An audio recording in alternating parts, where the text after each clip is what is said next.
మచిలీపట్నం పాండురంగ విఠల బ్రహ్మోత్సవాల్లో భాగంగా ఈ రోజు రథయాత్ర కార్యక్రమాన్ని మచిలీపట్నం పురవీధుల్లో ఉదయం నుంచి కూడా అంగరంగ వైభవంగా స్వామివారి ఊరేగింపు జరుగుతా ఉంది. మరి దాదాపు 10 గంటల పైనే మరి రథయాత్ర కొనసాగడం, ఇంకా మళ్ళీ దేవాలయం చేరుకోవడానికి మరొక 5-6 గంటలు పట్టే పరిస్థితి ఉంది. అడుగడుగున ప్రజలు నీరాజనాలు పలుకుతా ఉన్నారు. దాదాపు 40 సంవత్సరాలు ఆగిపోయినటువంటి ఈ రథయాత్ర సుమారుగా 10 సంవత్సరాల క్రితం మరి మొట్టమొదటిసారి 2014లో మళ్ళీ పునఃప్రారంభించుకోవడం జరిగింది.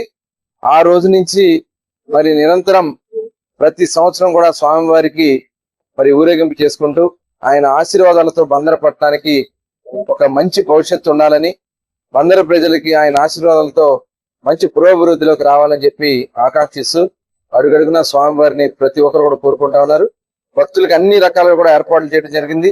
అలాగే రేపు 15వ తారీఖు జరిగే పౌర్ణమి స్నానానికి కూడా ప్రభుత్వ పరంగా అన్ని కూడా లాంఛనాలతో అక్కడ కార్యక్రమాలు చేసుకోవడం కూడా జరుగుతుంది. కాబట్టి భక్తులు మరి ఇంత పెద్ద ఎత్తున రావడం మరి స్వామివారి ఆశీర్వాదాలు మనస్ఫూర్తిగా కోరుకుంటూ మరొకసారి పాండురంగ విఠలకి మా నిజమైనటువంటి స్వామివారికి ఆయన ఆశీర్వాదాలు కావాలని కోరుకుంటూ జై పాండురంగ విఠల.